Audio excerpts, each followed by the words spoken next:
మన official committee ఒకటి, ministers committee కూడా ఒకటి వేసాం. They will discuss all this issues. Sir, ఇప్పుడు టారిఫ్స్ పెంచకుండా నాణ్యమైన విద్యుత్ అందజేస్తూ ఉంటున్నారు. అట్లాగే లాసెస్ చెప్పాలి కదా, ఇప్పుడు చెప్పాను నేను. నువ్వు చెప్తున్నావు నాకు, నేను ఉండే వాస్తవ పరిస్థితి కాదు సార్. ఇప్పుడు లాస్ట్ టైం ఏమైందంటే, లాస్ట్ 5 yearsలో ఈ ట్రూ అప్ ఛార్జెస్ అలాగే సర్ఛార్జెస్ అని చెప్పి 300 రూపాయలు బిల్లు వస్తే 700 అంటే 400 కలిపి 700 రూపాయలు బిల్లు కట్టించుకున్నారండి. టీడీపీ కూడా ఆందోళన చేసింది దాని మీద. ఇప్పుడు రాబోయే కాలంలో అంటే టారిఫ్లు పెంచుతాం కానీ, లేకపోతే కనుక ఇటువంటి ఛార్జెస్ ఏమన్నా కస్టమర్ మీద ఏమైనా ఇంపోజ్ చేసే అవకాశం ఉంటుందండి? అంటే నేను ఏమంటానంటే, నేను వాస్తవాలు 1,29,503 కోట్ల రూపాయలు బకాయిలు ఉన్నాయి. దీన్ని సర్వైవ్ చేయాలి. ఇప్పటికీ రావాల్సిన బకాయిలు కూడా కొన్న డిపార్ట్మెంట్కి అవి కూడా చెప్పాను, 50,000 కోట్లు ఉన్నాయి. ఇవన్నీ కూడా ఏ విధంగా చేయాలనో అందులో మెజారిటీ గవర్నమెంట్ ఇవ్వాలి, లేకపోతే ఇంకొక 17,000 కోట్లు కూడా మళ్ళీ ఈ ఎలక్ట్రిసిటీ డ్యూటీ అవన్నీ ఇచ్చారు. ఇవన్నీ ఉన్నాయి, అన్నీ కూడా ఎగ్జామిన్ చేస్తాం. చేసిన తర్వాత ఒక కాల్ తీసుకొని ఏ విధంగా ప్రజలకు మేలు చేయగలుగుతాం. సిచ్యువేషన్ ఇది. నేను అన్ని డిపార్ట్మెంట్లు ఈ పరిస్థితి, రోడ్లు లేవు, భయంకరంగా ఉన్నాయి. డిపార్ట్మెంట్లు అన్నీ ఇప్పుడు మీరు చూశారు, నేను ఇక్కడికి వస్తే కనీసం పాయింటర్ కూడా ఇవ్వలేకపోయారు. నాకు కూడా మూడు పోయింది 10 నిమిషాలు. ఇంకా కోపం వస్తే దానికంటే బియాండ్ నేను వెళ్ళలేను. నేను నిబ్బరం చేసుకోవాలా, నిబ్బరం చేసుకున్నా. వాళ్ళ డ్యూటీ ఏంటి?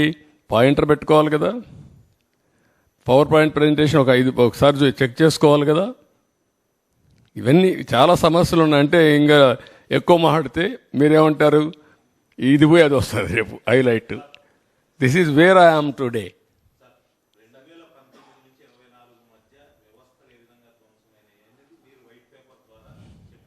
మైక్ పులివెందుల ఎమ్మెల్యే ములాఖత్తులు అని జైలు దగ్గరికి వెళ్తూ నేను చంద్రబాబు గారిని హెచ్చరిస్తున్నా అంటూ పదే విమర్శలు చేస్తున్నారు. ఏం చేద్దామంటావు? నేను ఏం చేద్దారంట, అదే నేను చెప్పేది కాదు. ఇట్లే మాట్లాడుతూ ఉంటారు. ఇప్పుడు ఇంకోటి కూడా గుర్తుపెట్టుకోవాలి, రాజకీయ ముసుగులో కరుడుగట్టిన నేరస్తులు వచ్చి రాష్ట్రాన్ని లూటీ చేసి, ఆ లూటీ చేసిన డబ్బులతో ఎక్కడికక్కడ బ్రైవింగ్ ఇచ్చేసి వ్యవస్థలకే ఒక ఛాలెంజ్గా తయారైపోయారు. అదొక సమస్య ఉంది నాకు ఇక్కడ. మీరు గుర్తుపెట్టుకోవాలి, వ్యవస్థలో 5 ఏళ్లు సంపాదించిన డబ్బులుంది. ఏ వ్యవస్థనైనా కొనే శక్తి ఉంది. ఆ వ్యవస్థను కొనే పరిస్థితికి వస్తారు. అందుకే మార్నింగ్ కూడా బ్యాంకర్స్ అని చెప్పాను, 200-500 రూపాయలు రద్దు చేయండి, క్యాష్లెస్ విలేజెస్ ఉండేట్టుగా ఎక్కడ చూసినా డిజిటల్ కరెన్సీ ప్రమోట్ చేయండి మీరు అని చెప్పాం. అవన్నీ ఏంటి మనం చెప్పేట్టు లాంగ్ టర్మ్లో ఒక వాల్యూ బేస్డ్ ఇవన్నీ. కానీ ఇప్పుడు ఎట్లా ఫేస్ చేయాలి? ఇవన్నీ ఉంటాయి.